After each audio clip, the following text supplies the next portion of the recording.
The manager merry-go-round is in full swing. Everything is still up for grabs in the Premier League, and CONCACAF Champions League is also back this week. We're going to cover all of this and more on the supporter section. Grab your scarves. We start right now.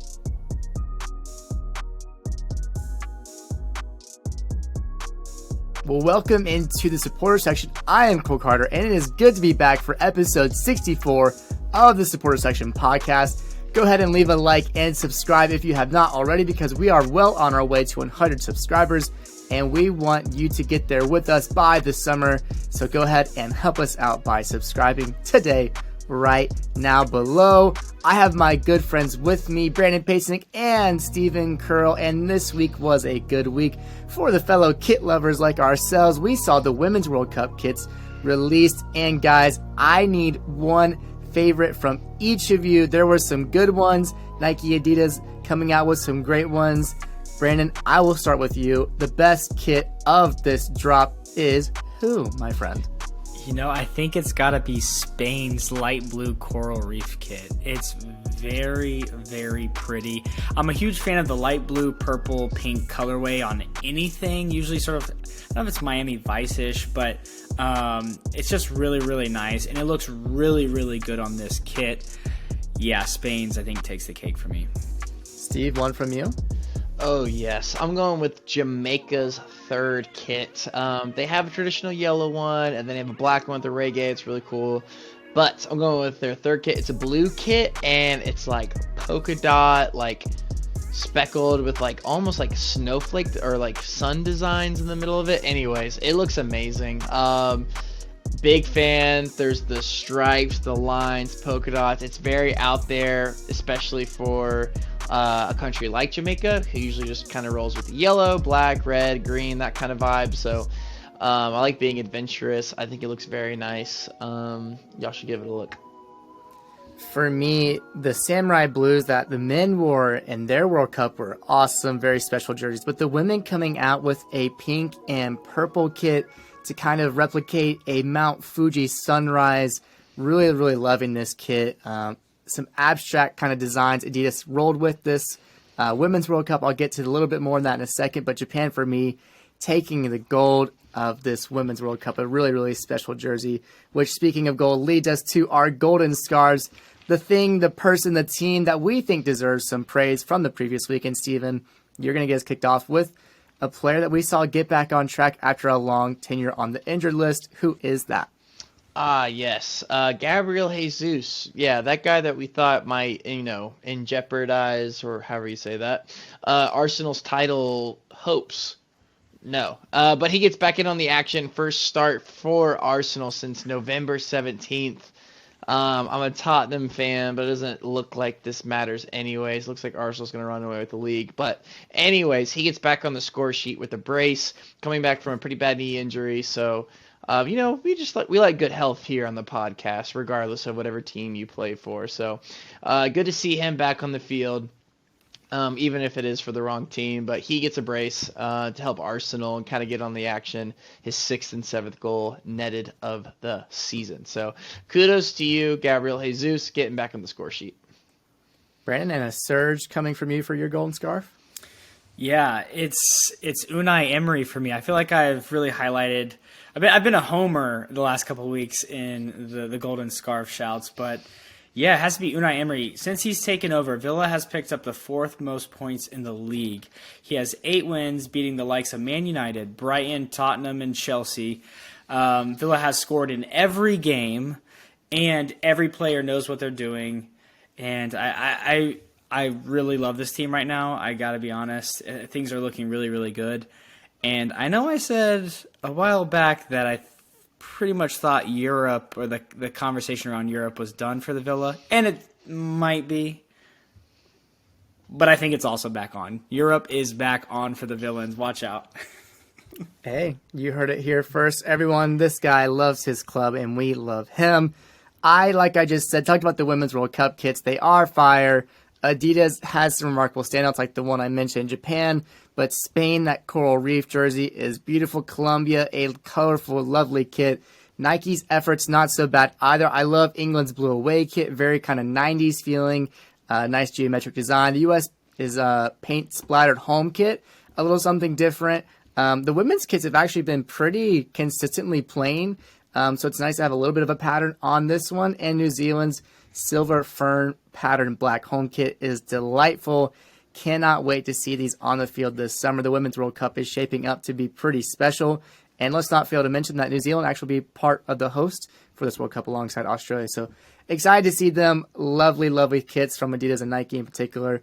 And guys, we're going to get our real start with the Premier League match reviews from this match week 29, starting with Crystal Palace and Leicester City. This one went in favor of Palace. They've had a long time since they had a win, and Roy Hodgson works his retirement magic once again as Palace blitz Leicester with 20 shots in, guess what? The first half alone. My goodness gracious, Brandon. But when did that actual game-winning goal come? I believe it came in the 90th minute by the unlikely striker. I think it's Philippe Mateta. Really good goal, actually. Big man really moved well and a great shot to finish it off. Really big win for Palace. Obviously, they hadn't won in 2023 yet. I forget when their last win actually was, but I think it was before the World Cup, believe it or not. So really big for them and their hopes to stay alive in the Premier League. And I'll throw this to Steven. How big of a win is this for Palace? Yeah, I mean, we've been talking about it the past few episodes of they're staying up, right? And it kept the tone could only get so high. And so they come in and lower the octave a little bit with this win, kind of bringing some ground underneath their feet for Palace fans to stand on after the sacking of Patrick Vieira. It's exactly what you want to see, right? Bringing Roy Hodgson. Not somebody that's coaching at another club or that was just fired. It's a guy that was most recently with your club. He was retired. And it's kind of has that sentiment, hey, just get us over the line. And coming out with this big result, I mean, it's huge. Big sense of relief, I'm sure, for the Palace fans. So, and one Arsenal guy out of there, it's probably a good move anyway. So good on you, Crystal Palace, for getting the right guy back in. Yeah, it's good on them. Yeah, Patrick Vieira had a tough run at it. And Leicester, they're also in a tough run right now. They've lost 5 of their last 6. Their last win was that 4-1 pouncing at Tottenham. Steven, I know you and I remember that day all too well, unfortunately. But now they sit 19th on 25 points. And now, as of just a couple of days ago, are now without Brendan Rodgers as their manager. And Brandon, it's hard to find the rationale behind sacking Rodgers so late in the season. I mean, they started off so poorly, and people were saying, oh, just get it done with. Now we're 6 games in. We saw Chelsea do it. Why can't Leicester do it at that point? And then they have just somewhat of a little resurgence, I guess. At some point they were maybe 16th, 15th in the table, and now they're just sitting 19th. Is there any real rationale at this point to his sacking? I can't seem to figure this one out. We'll get into it in a second, but the Chelsea one honestly makes more sense to me. Like, this one doesn't make any sense at all unless they have something lined up with a manager already. Like, they know they're basically going to get safe if they hire this one guy. Like, Brendan Rodgers, this is where the year has been heading. They didn't make any signings this year, I think. Maybe one or something. Like Wout Faes, I think his name is. Literally very, very little money went into the club because they were trying to balance the books, basically. And that's the reason, why they didn't sack Brendan Rodgers earlier in the season, is because it was going to cost too much money. And he's a great coach. He's a great manager. So why would you sack him? Well, you get down to this point. They're in 19th place, like you said. If this were earlier in the season, it would make sense. There's now 9 games left, I think. Mm. I would trust Brendan Rodgers over whoever's coming in next to keep them up. Come on, Zidane. But Leicester didn't see it that way. I mean, that brings up the next question. I want to hear, Cole, your thoughts. What do you think about this? But also, who are they going to bring in? Who can Leicester pull to their club right now? That's a great question. I don't want to spoil where we're going, but you already had one person rejected in Graham Potter, just after his whole situation, which we'll talk about, is he needs a break now. He's been pretty flush with Chelsea and whatnot, so he's not an option. You're not going to pull a big name like the real big ones like Poch, if you want to talk about Zidane, like those are just totally out of their level, right? And yeah, it's just like, is there a championship manager? You've already seen the failures of the likes of Lampard, Steven Gerrard. So it's like they're probably not going to go for someone young. So who is established enough to come in? And that's really, really hard to see. Is it Big Sam? Like, are you going to pull him up to Leicester? Is he the guy? It's like, is he any better than what Brendan Rodgers was offering with Leicester City? And yeah, it's just a poor reflection on, you see what happens when the lack of investment from a club, you stagnate and you become this mid-level to bottom-level club without investment in the club. That's just the name of the game these days, and that's why we're seeing this merry-go-round of managers. It's just investment matters, and it's just unfortunate that Brendan Rodgers was booted for that. The players weren't executing his game plans, and now he's out. And I really don't have an answer. It's such a weird situation with 9-10 games left that they might just have to bring a bench coach from someone for just the safekeeping the next 10 games in the summer. I have no idea. That's such a hard question to answer. Yeah, I think it's really tough too. I mean, Steven, do you have any thoughts on Brendan Rodgers sacking? I mean, I think Cole and I sort of share the same sentiment. Like, why would you? But you might have a different reason. I mean, unless they're in touch with a certain Tata Martino. But no, I mean, literally, I don't know what they're doing. I mean, I'm not going to go too much further than what you guys said. You would assume they have a guy. They probably don't. Maybe there's something internal. They want to go with somebody internal within the club, assistant, coach, or something along that line. But you're in relegation zone, dude. Like, this isn't something they found themselves in quite some time, regarding their recent success in the Premier League. So it's real. Leicester could be relegated after winning the title back in, was it 2014? So it's time to, maybe it's that time for that fall from grace. I don't know. I would hate to see it, but we'll see if they can stay up. The race is so tight at the bottom, so I don't know. Yeah. My phone line's open in case they want me over there. But well, it might even be like, I'm sitting here thinking like, do they take a chance on a guy? Is he the Ren coach, the guy who's not even a certified coach? Like, is it a situation like that where they're so desperate they'll go for something like that? Or is like, no. What's it, Gattuso? Or if Luis Enrique wants to come to the Premier League, like, is that an opportunity for him? Like Bielsa. I really don't know.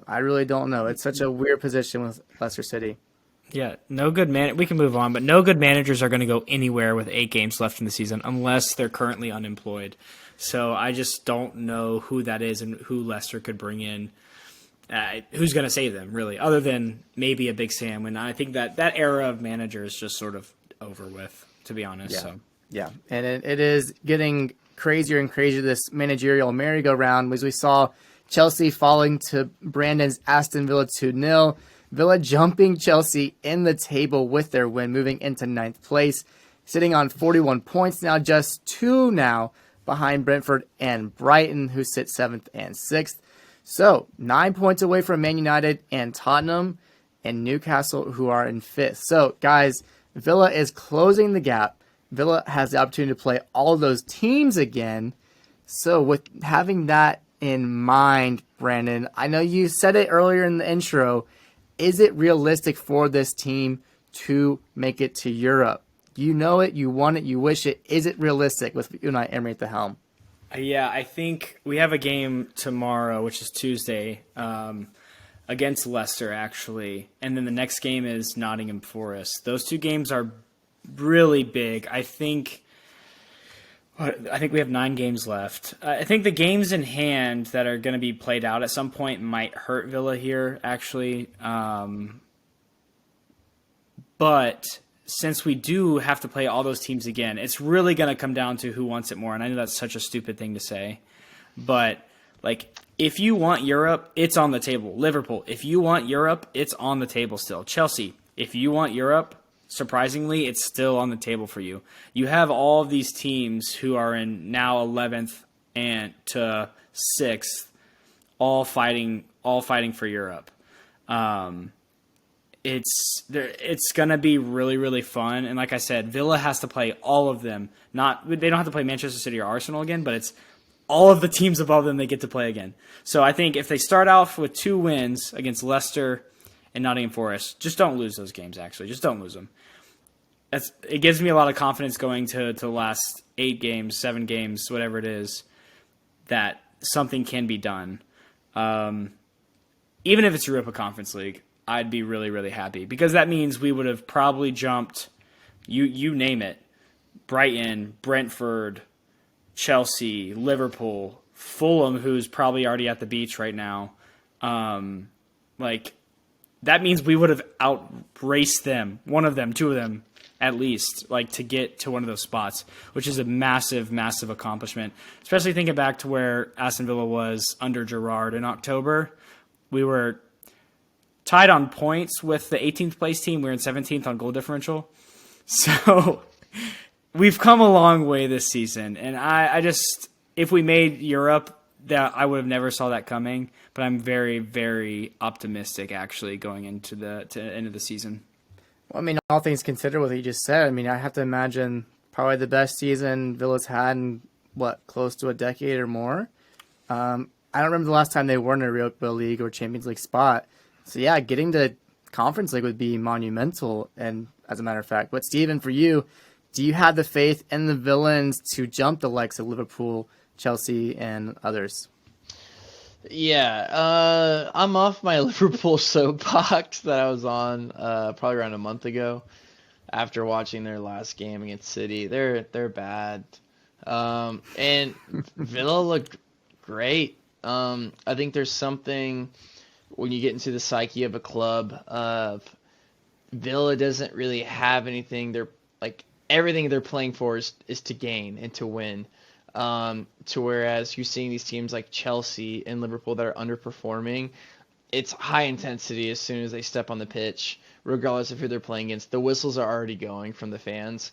And Villa, with all due respect, isn't necessarily familiar of recent years, I'll say, as they have been champions of Europe, but of recent years of these European places. And so I think when you have that sentiment, you have the dramatic manager change, like Brandon was just talking about, from Gerrard to Unai Emery, and you're starting to realizing, you're looking around and you're seeing how many wins you are off the bounce. Like, hey, there's something really cool happening here. My money is on Villa, as opposed to a bunch of Stevens in the crowd being, just negative about their club, about the Tottenhams, the Liverpools, Chelsea. I mean, we're not in those clubs kind of state, but still, there's a difference of fans nitpicking their club and whistling, as opposed to, hey, get in from your midfielder, Villa players are escaping me right now. But my money's on Villa. I think there's something going on there. It's really cool. You're seeing Ollie Watkins chip the keeper. Everything just seemed to fall right. Like a ball in from Cucurella's head. What are the odds? But it just seems to be falling into place. And I hope it happens. Huge club. Ginormous club in England historically. And I love the restoration project. It's the best episode of HGTV I could be watching right now in the Premier League. So I'm all about it. Up the Villa, up the Villains, and Ollie Watkins for the England national team. I'm all for it. Come on. Yeah, it's great to see that you've seen what a good hire can do for a club. But we see on the flip side of it, Chelsea sacking Graham Potter after managing 31 games, losing 11 of those. They sit 11th place in the table and 12 points off the top 4 with, like we've talked about, 9 to 10 games left. Oh, man, it's just so strange to see what's happened with this club coming off of Champions League success, top 4 in the Premier League. We saw them start off not poorly with Thomas Tuchel. They were, I think, 6 when he was sacked, 6 games in or so. We saw the change of leadership at the ownership group with Todd Boehly coming in. just deciding to part ways and hire Graham Potter for what, £20 million? Am I wrong in saying that? That's how much Graham Potter's release clause was, or maybe even more. But just leaving so many question marks at the beginning of the season. Here we are approaching the end, and we're left with even more question marks of what is Chelsea doing? What is their long-term plan? They've spent hundreds and hundreds and hundreds of millions of pounds on new players, and the results are not coming in. So they've apparently now laid all the blame on Graham Potter, sacking him, Brandon, and it's hard to understand what are they doing, where are they going, and how can we make any sense of Chelsea sacking this week? I have a really hot take on the whole Chelsea thing, and I'll give it. I guess I'll give it right now. I think it could be Genius by Todd Bowley. This sounds really American, but basically he set up his whole team with long contracts. And yeah, Graham Potter, I guess it wasn't the guy. I think he could have been the guy, but wasn't the guy. They're going to now probably get Julian Nagelsmann or offer this project to him saying, hey, you have all of these young players for at least 5 years. Can you step in and win stuff? Can you do it? And I'm telling you, a lot of top managers, that's going to be very attractive to them. That's going to be very, very attractive. Can you come here and win the Premier League against Manchester City, Liverpool, Arsenal now? Like, can you come and do that with this team that has millions and millions and millions of pounds on the field and on the bench? Again, this could turn into one of the deepest rosters we've ever seen in the Premier League. Like, more so than Man City. Like, this could be an amazing, like, genius moment for Chelsea. It looks really, really stupid now, but just be careful because it could switch if they bring in a good manager that's up for the task. That being said, I don't know what they're doing with this one. I think this one makes more sense than the Brendan Rodgers firing because even though they've gotten through the Champions League, and I thought if they would have gone out, that's when they would have fired him. They probably would have. This just doesn't make sense. You say this guy's your future, you're gonna give him time, and you put if it was a $50 million release clause that somehow they got out of. I saw this week, so it was only $20 million. I don't understand. In which when I say that now, I'm like, Todd Bowley is probably a massive idiot who just likes to spend money. So I really don't know. I'll get off my soapbox, but I would say be wary of the genius of Todd Bowley if it does exist somewhere, because Chelsea could be winning everything in 2 years, 3 years time, maybe even next year. Steve, do you share the same sentiment in Brand's assessment? No, I mean, I think it's just a simple thing of you had to do something. The Chelsea fans getting a draw at home against Everton, and then a 2-0 loss against Aston Villa. It's you almost have to throw the fans a bone to vent their frustration.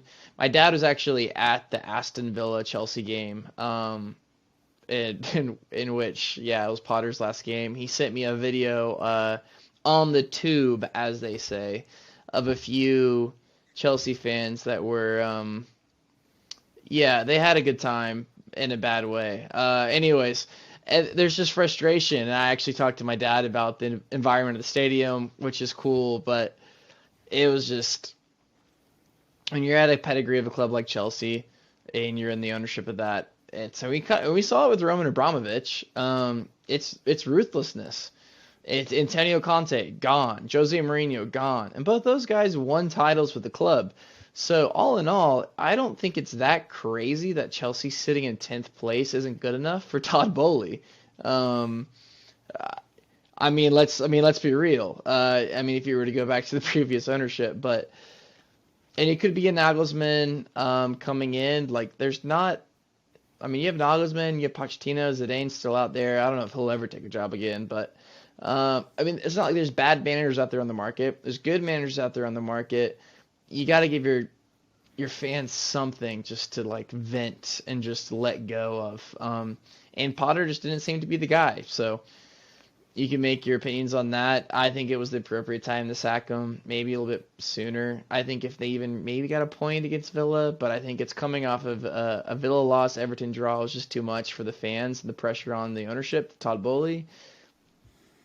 And I don't know if there's big mastermind plan of who's coming in and all that stuff, but to Brandon's point, they got a lot of good players on this team. So,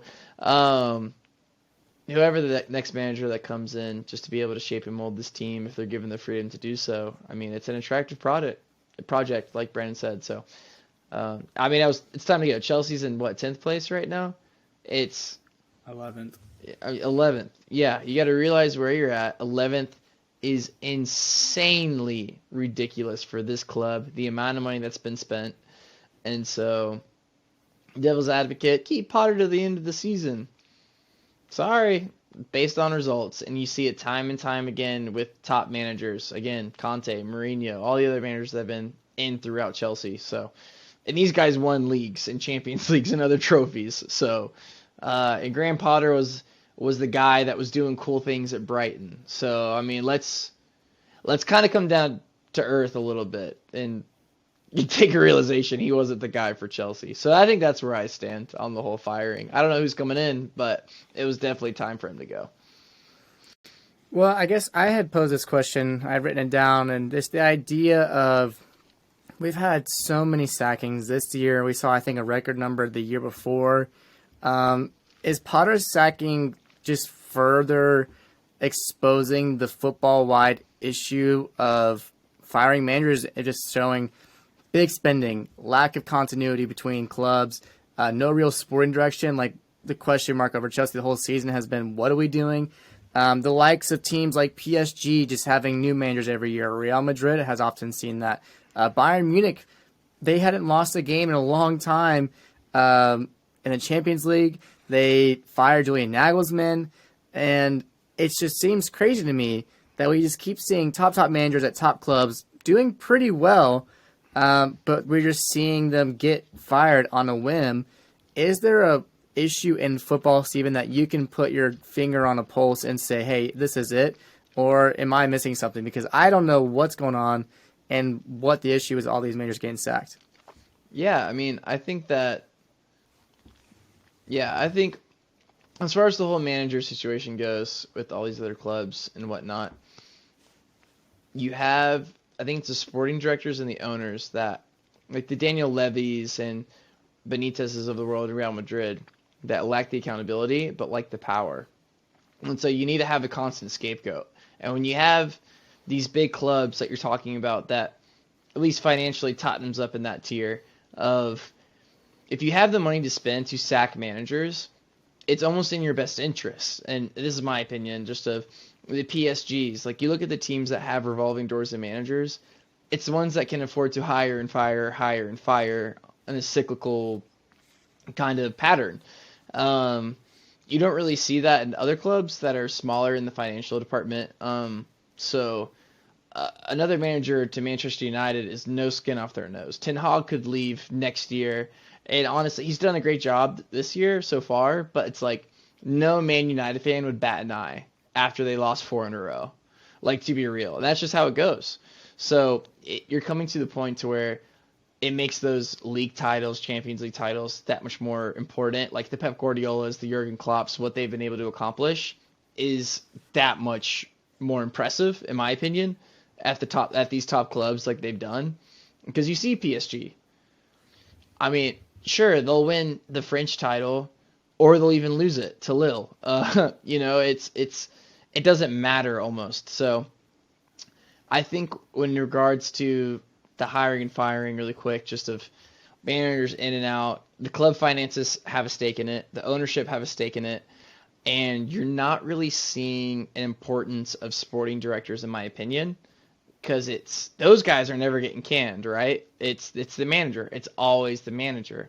So I think it's scapegoating from big football, from like big corporate football that are in good graces with the ownership, with the money and all those things. That scapegoat down to the manager.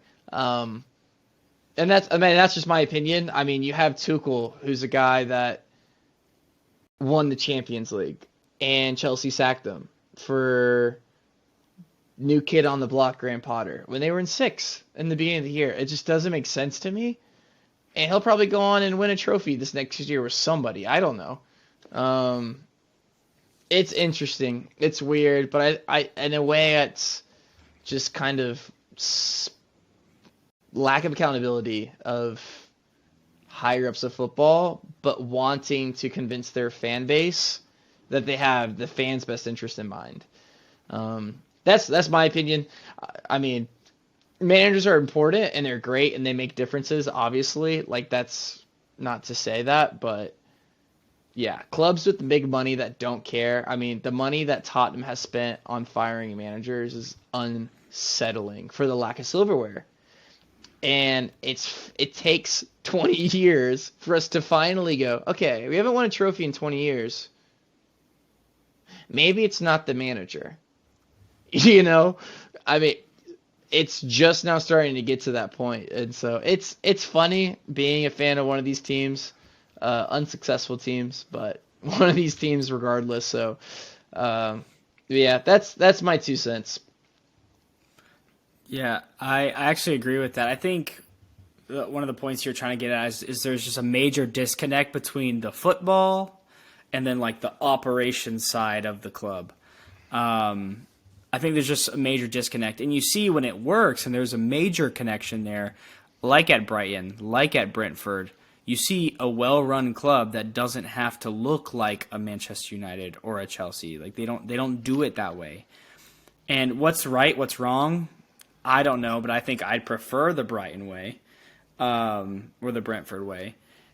But I think there's a disconnect there. Also, my 3 points, so that was 1. 2, I think it's cheaper to just fire a manager than to fire a whole staff or to like pay out players' contracts. You know, like they can move on players in the transfer windows, but like it's way cheaper to just fire a manager than to like fire 5 players, you know? Basically, like it's just cheaper that way. Like it's more money efficient, which is also what billionaires think about. Another thing that billionaires think about is if there's an opportunity on the table, billionaires want to take opportunities and not miss opportunities. So the opportunity of potentially getting the hottest name on the market, Julian Nagelsmann, into your club when your club is currently in turmoil, if you want to put it that way, it's an obvious choice to pay the $20,000, pay Graham Potter out of his $20,000 contract or whatever, get in Julian Nagelsmann, if that's who it's going to be, for example. And that opportunity, just that opportunity alone, is worth sacking Graham Potter, right? In the mind of an owner, I think. Like in the mind of a billionaire. They don't want to pass up on what they probably are being told are major opportunities in the market. So Chelsea, very, very interesting. That's what it makes sense in my mind, but maybe I'm just trying to make sense of nothing. Yeah. No, it's so strange. It's hard to, I guess, create some rationale behind the minds of billionaires who may not even be as involved with the club, like you talked about maybe Manchester United in the past, or people that are really invested in the club. It's hard to tell sometimes. Like, you see so many different situations. You have the mutual parting of Conte at Tottenham, which he was splurting and saying it's the ownership group the past 20 years. And then, yeah, it's just crazy. I think we're seeing a parallel track between the inflation of the transfer market as well as now the kind of coaching market. Both of those things are sort of, I think, going unchecked and are just continually rising in the price of hiring managers. And now we've also seen firing. Stephen, you mentioned it. Tottenham alone, I think, spent $80 million on firing their past 5 coaches or so. I'd rather have a center back, personally, but yeah, that works. Yeah, so it's crazy how much you're spending just to fire and hire these coaches, but it's crazy. Football has become this capitalistic sport, and we've seen the likes of the biggest names in the world coming at it, whether it be oil money, capital states, whatever. It's pretty insane. But Chelsea, the latest victims of the sacking, and we don't know what direction they're going in. Likely Julian Nagelsmann, but we will see, I'm sure, in the coming days of some sort of announcement. But a little bit more stability in the form of Manchester City. They have been the champions this past year and are holding on to that title. And continue to look like the best team in the league with a 4-1 thromping of Liverpool.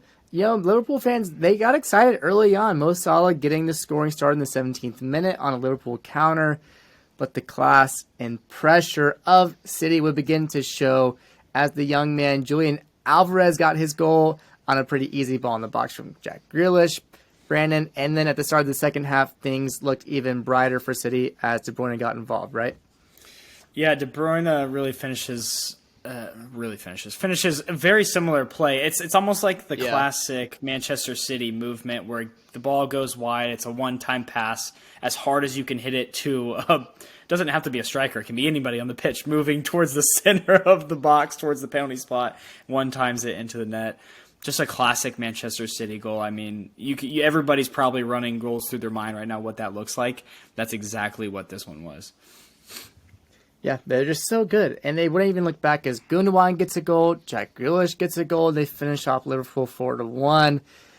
And Liverpool is defending. It's just so crazy because 3 years ago, is it now, or 2 years ago when they won their Premier League title, that defense was impenetrable. And nowadays, even Virgil van Dijk just does not look like his old self, and they just continue to be dreadful. It's just easy for the City attackers to receive the ball in dangerous areas, and they're lucky Erling Haaland wasn't even playing the game. It could have even been worse. My man could have had 5 goals potentially, Steven. But Liverpool, back-to-back losses. As you say, you're getting off your soapboxes. They're now back down to 8th behind Brentford. You sort of mentioned, is it time to kill off that top 4 finish, or are we waiting for their next 2 games after Chelsea and Arsenal? What do you think, Steve? I will say I'm very intrigued about this Chelsea game that they have coming up. The last one was a stinker, if you don't remember. I'm hoping this one is a stinker with goals. I believe the last one finished 0-0. But yeah, probably. They're probably out of the top 4. Tottenham looks bad, but even when Tottenham looks bad, they don't play like that against Manchester City. So I'd say all but done for top 4 for Liverpool. That's crazy for me to say, honestly. I changed my mind. I'll wait till after the Chelsea game. After the Chelsea game, and then I'll make my final judgment. But it's because I like Jurgen Klopp, honestly, is the reason why I'm hesitant. But this Liverpool team, the talent that they have on the field, they definitely have some holes, but they should not be in the situation that they're in. Brandon, something short and sweet. Is it time to give up on them? Yes. That's all I needed. Amazing. Yeah, it's just not looking good. I mean, you talk about teams surging, like Villa jumping them is an easy possibility. It will be interesting to see Brighton and Tottenham go up against each other this week. Man United's have an interesting run of form, losing 2 out of their last 3 games, so we'll see what they can do. They actually go up against Brentford, so that's going to be a really big match we'll get to.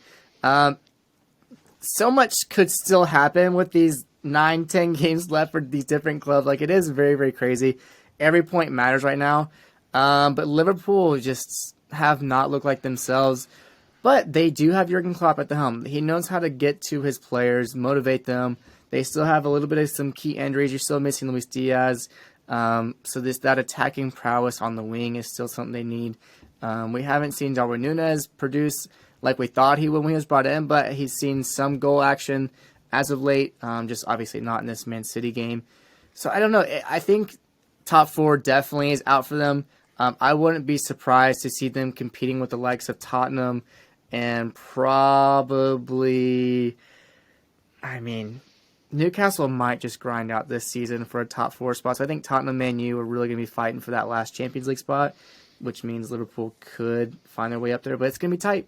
It's going to be really tight. Hard to write off a team with championship pedigree. But a team that's refound their form as of late in the championship department could be Arsenal. They're still top of the league. And like we talked about earlier, Gabriel Jesus getting his first start since November. And the scoring got started when a championship defender, Brandon, you might say, Luke Ayling, gives a penalty to Jesus, who converted from the spot to get his 6th goal of the season. And then big old Ben White, the man who I just think every time I think of him, like I get that pirate vibe with his little goatee and stuff. Just it's not a good look for him, to be honest. I don't want to be mean to him, but he is a gooner. Anyways, he did get a goal in the 47th minute on a Martinelli assist, followed shortly after with a second goal from Jesus in the 54th on a ball from Trossard, who has been such a great pickup for Arsenal this season. My goodness. And Leeds do get a consolation goal in the end with a little tidy finish from Rasmus Christensen in the 74th minute. But it's 4-1 Arsenal. Not a bad game for them at all, guys.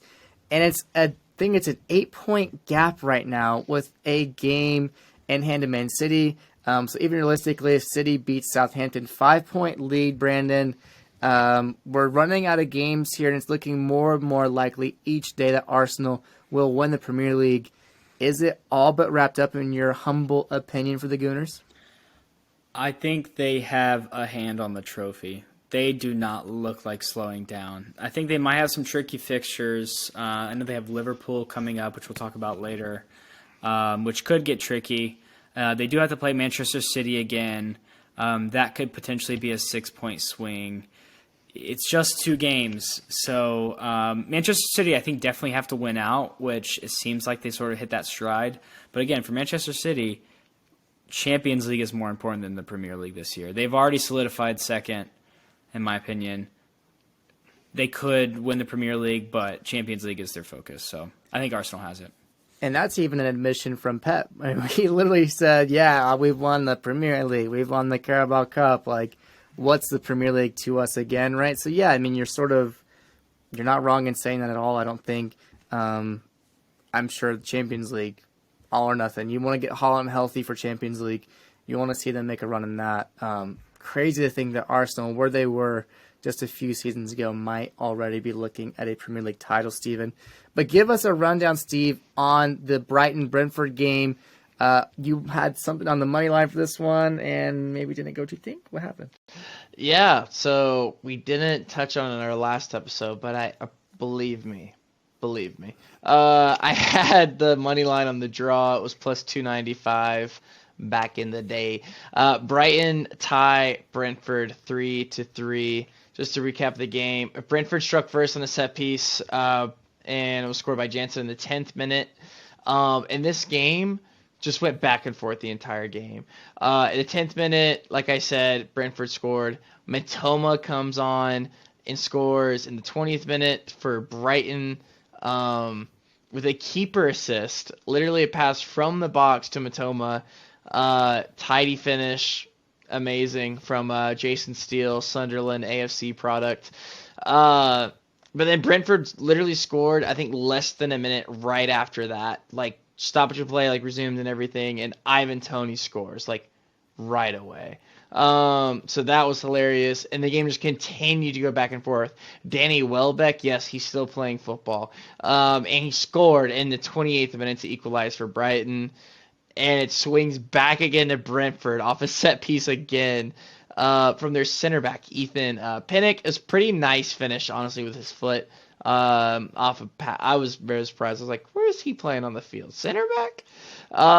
And then, just to even add to the dramatics of this game, VAR comes in the 86th minute to call for a handball, which it was a handball, in my opinion. I think it was pretty blatant and obvious. I don't know if y'all saw that, but yes, a handball in a box, call for a penalty, and then who comes up? I mean, World Cup winner Zach McAllister for Argentina comes converts it from the spot, and the game ends 3-3 after six lead changes. Absolutely insane, absolutely wild.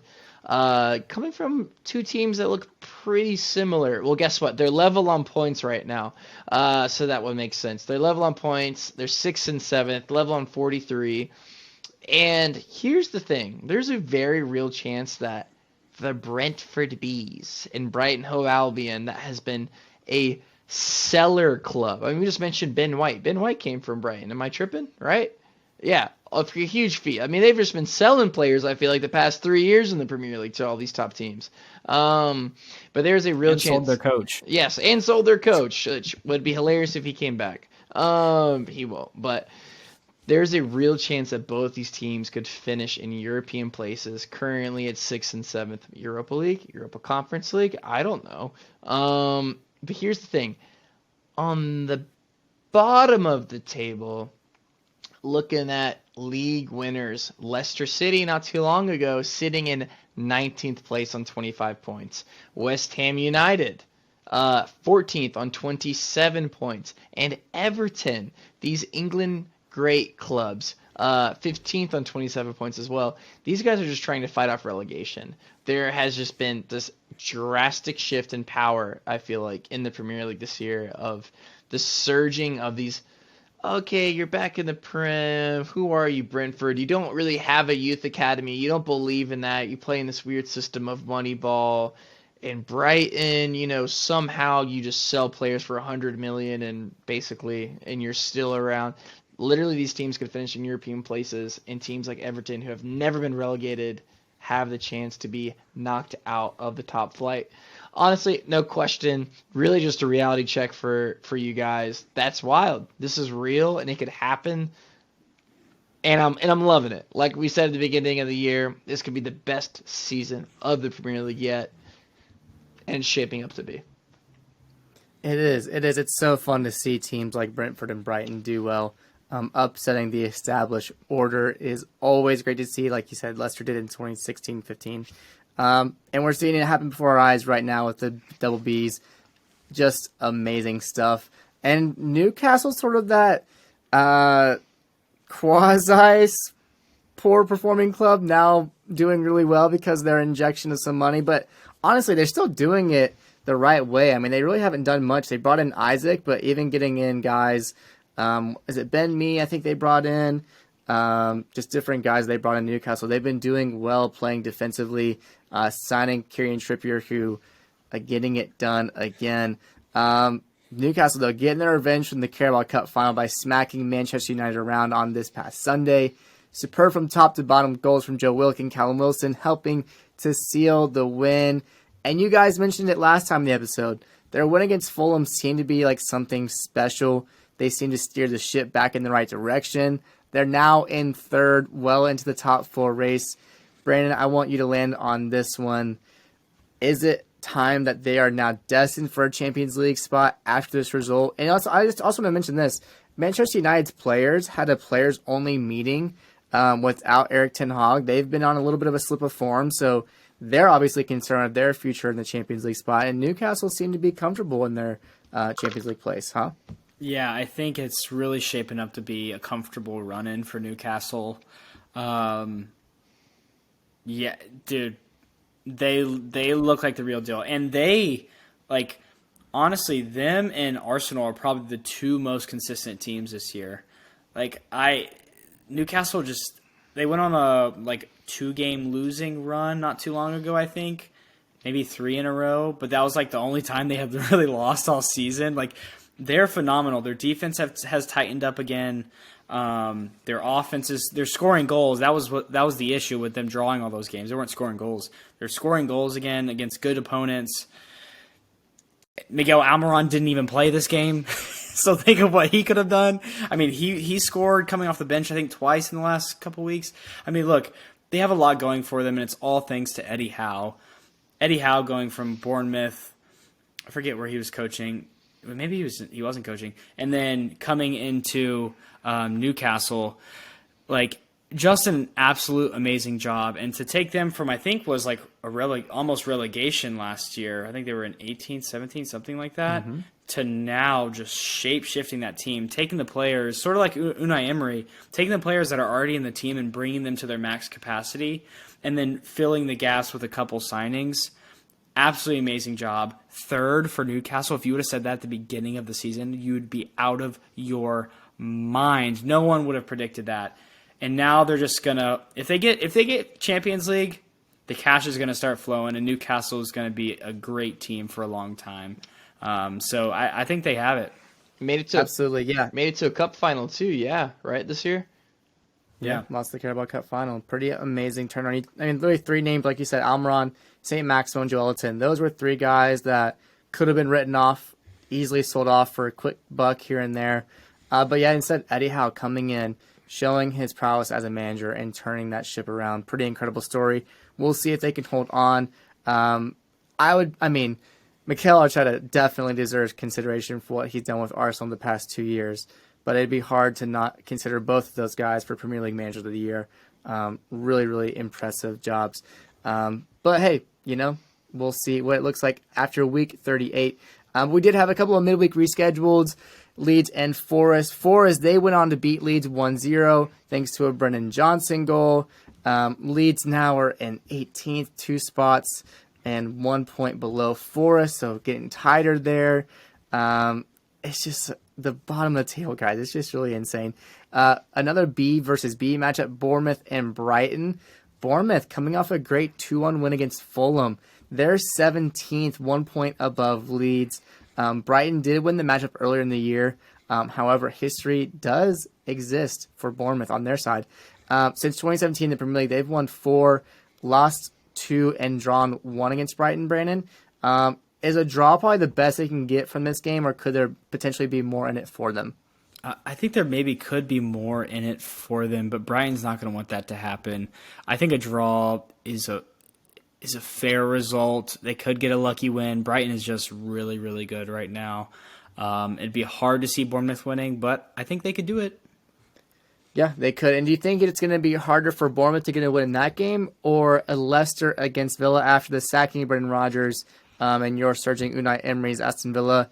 Do they have a tougher uphill battle against Villa than Bournemouth does against Brighton? Yeah, I mean, everything is pointing that this will be a Aston Villa win, which might be a safe bet this week, to be honest, if you're betting. I think Ollie Watkins has scored in 5 straight away games.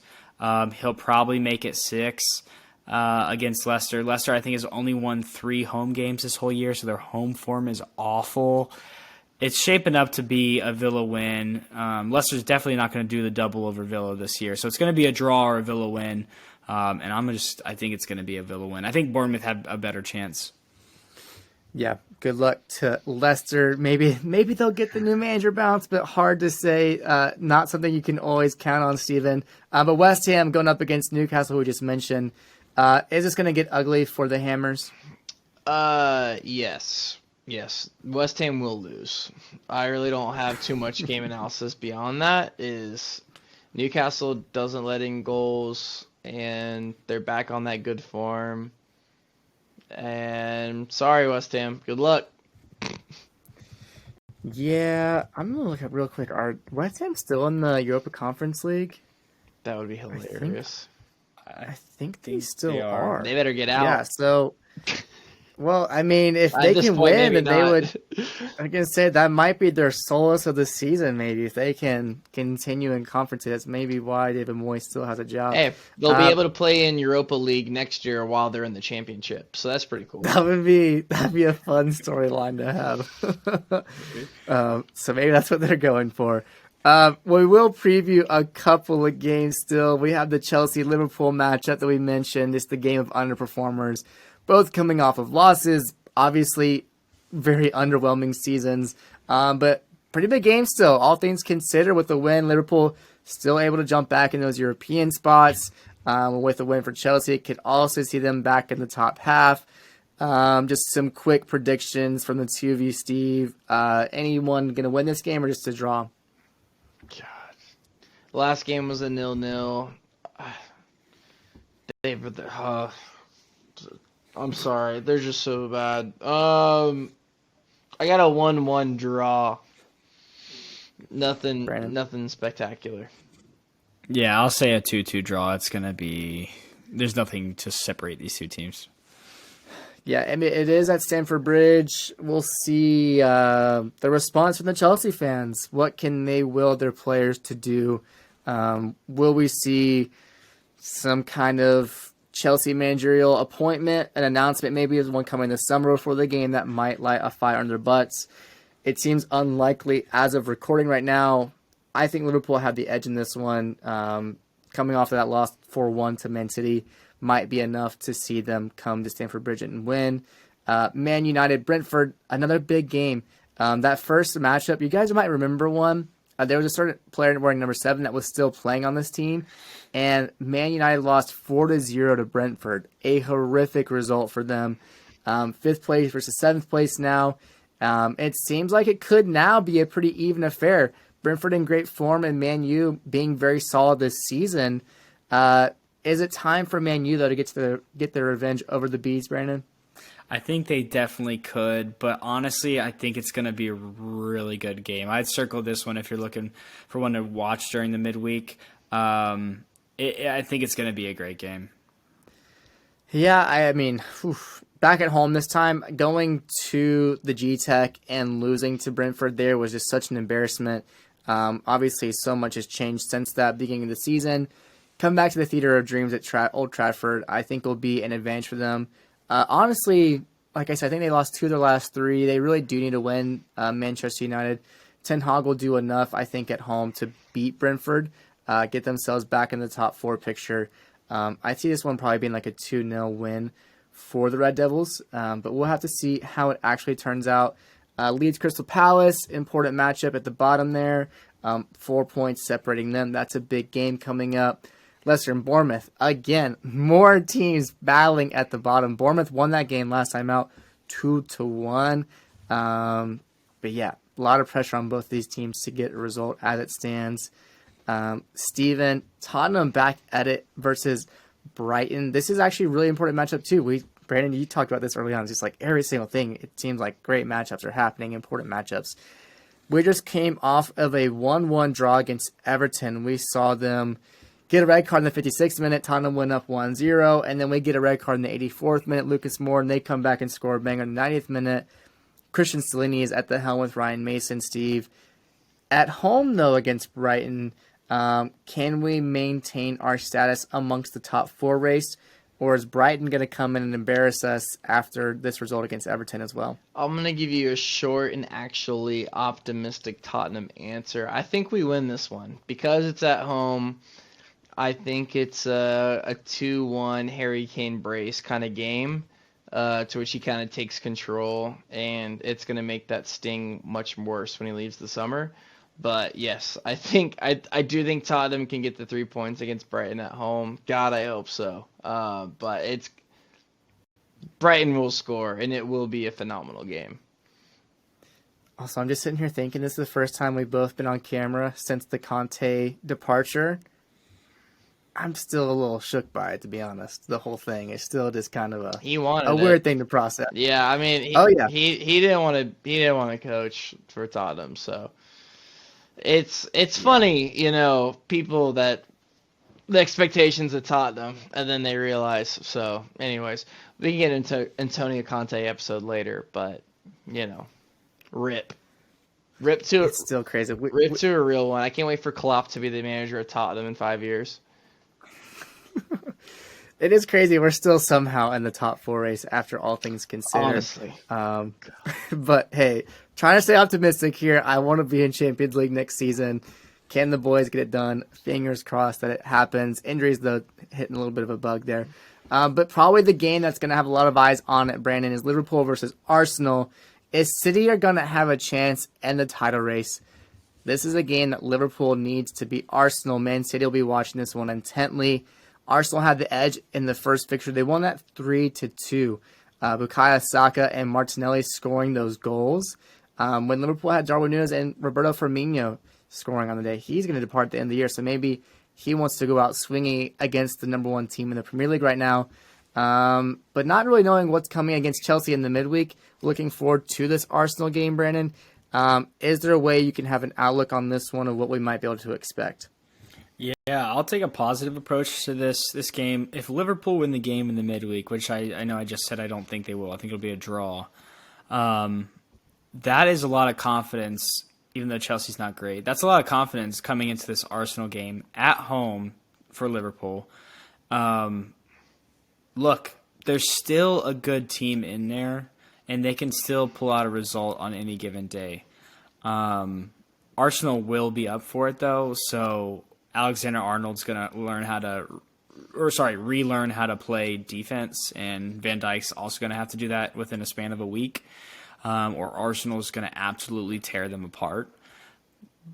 But Liverpool will be looking at this game, if they beat Chelsea, saying, okay, we can get into Europa League maybe, or definitely the conference for sure. But Europa League, Champions League is definitely out, like we said. 2 wins on the bounce, though, coming into the end of the season. They can go on a roll. And beating Arsenal, the first place team, that's a great place to start. So watch out for Liverpool in this one, but I just can't see them doing it. Arsenal is just really phenomenal. Yeah, Anfield was their fortress for so long. It's been a different story this season. Maybe they will come out on top on this one against the league leaders. Definitely will probably be one of the games of the week to keep your eye on, which that wraps up our Premier League coverage for this episode of the support section, which brings us around the world as we do over the pond back towards the continental United States, North America. Some CONCACAF Champions League action is happening. We have Philadelphia Union taking on Atlas Lyon versus the Haitian semi-pro team Violette. A shocking upset over Austin FC saw them advance to the next round. Pretty incredible stuff. Motagua versus Tigres, and then an MLS matchup between Vancouver versus LAFC. This is a competition that saw an MLS club win for the first time ever this past season, so it'll be tough to see those two go up against each other, knocking one out for sure in that matchup. But definitely an intriguing matchup. I think Vancouver actually has been playing somewhat well. I think they won their last leg 6-2 or something like that. Which hasn't always been their MLS form, playing very well. So exciting matchups in the CONCACAF Champions League, a league that's trying to elevate itself with better competition. But MLS teams haven't always fared so well. But our favorite thing to look at in MLS is the MLS Fast Five. We've already reached match week 7. It is flying by. We've reached that ugly period of the international break. Atlanta United definitely had something to say about that, getting a win over New York Red Bull. Gosh, that was a trip to Columbus that, Steve, I don't regret it at all because it was a great trip, but my goodness gracious, was that an ugly time, 6-1. Whew. Thiago Amana, I'm going to miss that man once he's gone, but hey, Yorgos Giacomakis definitely earning a place in my heart. But let's get to the MLS Fast Five. We're going to start with Cincinnati playing host to the Philadelphia Union. Steve, get us kicked off on your prediction for this one. Yes, the Philadelphia Union. The most underperforming team probably in the MLS this year, if I'm being honest.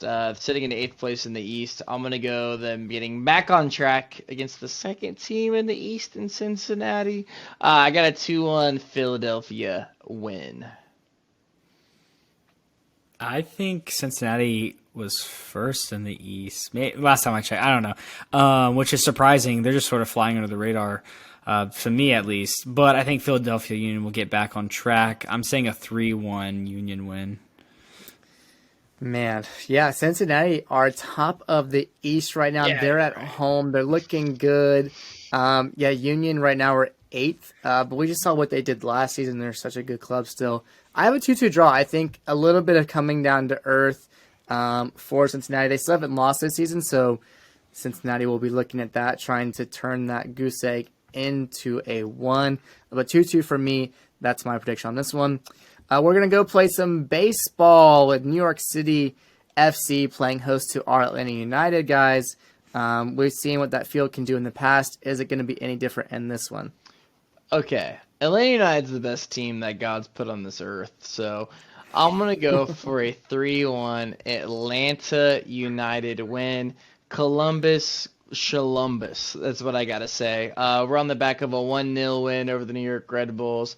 I think we did the double over New York in 2 weeks. And I got Atlanta United winning 3-1. Call me crazy, but I'm right. So go ahead, y'all. Yeah, I'm going to say a 2-1 NYCFC win. I just hate playing on a baseball field, and I don't think Atlanta United has ever looked good playing in that stadium. Ever.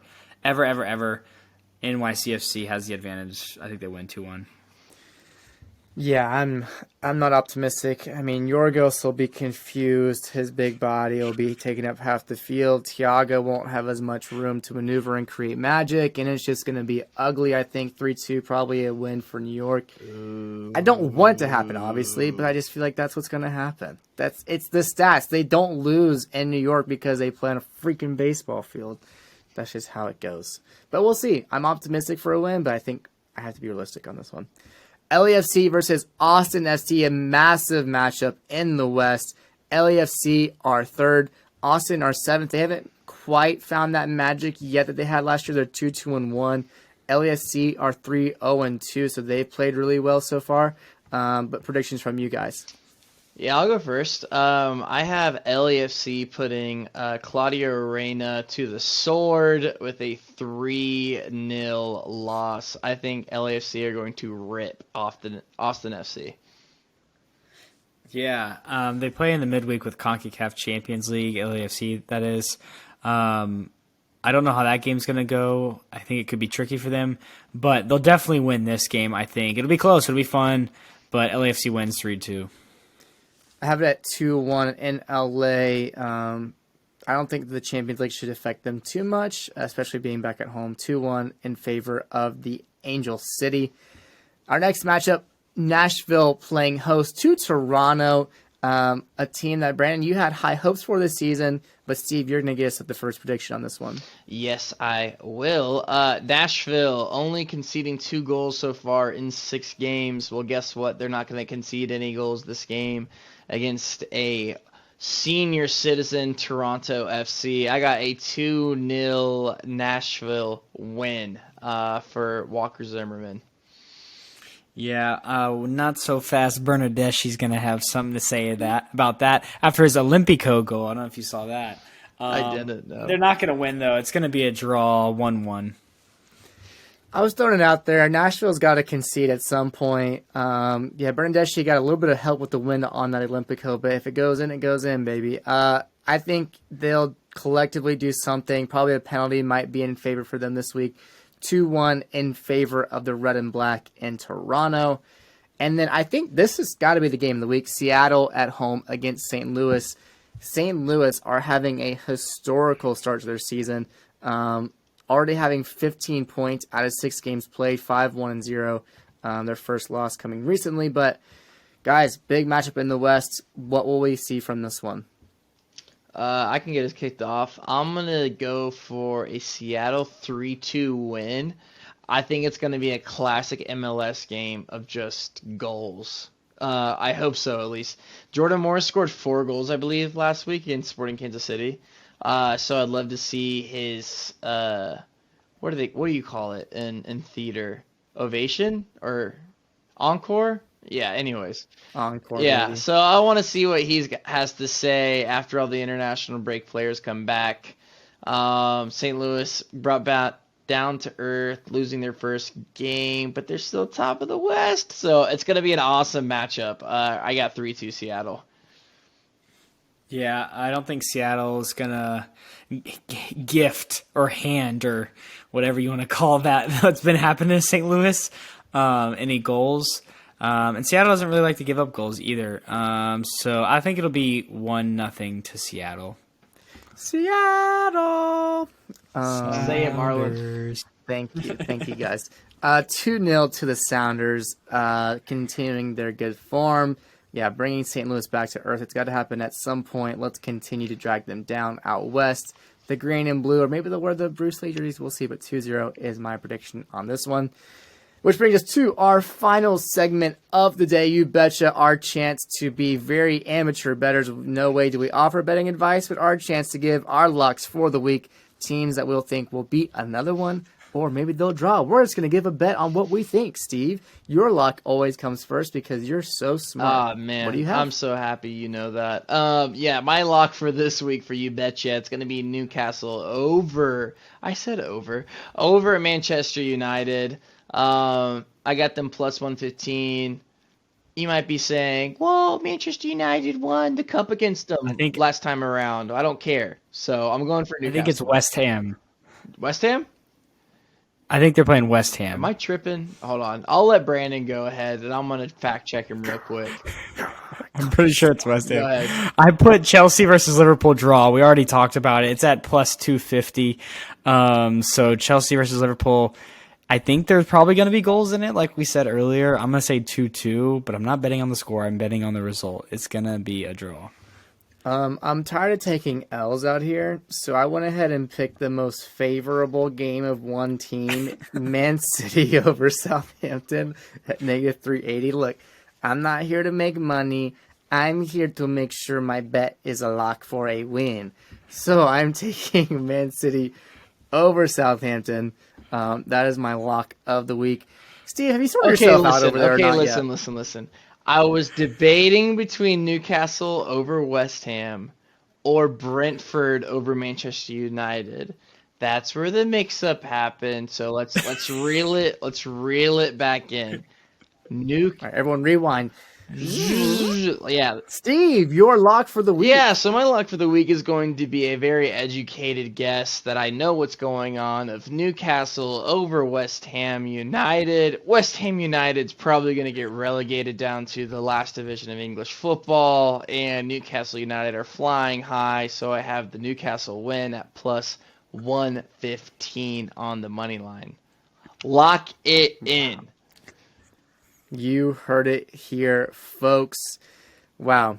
Cannot believe we just had that moment here on the sports section, and that just means we reached the conclusion of yet another episode of the sports section. This was number 64, if you're keeping count. We do hope that you enjoyed our time together today on the show. If you made it this far, we thank you so much for that. We do want you to leave a like for us. Go ahead and subscribe if you have not already. We're trying to get to 100 subscribers by the summer for the Women's World Cup. Come on, who doesn't want to see us do that? Help us grow the channel so we can reach more people just like you. But for the guys and myself, I have been Cole Carter. They have been Stephen Curl and Brandon Patesnick. Enjoy yet another loaded week of football. Some great matchups to keep your eyes on. Until the next one, everybody, we've been Brandon Patesnick, Stephen Curl, and Cole Carter. Peace out.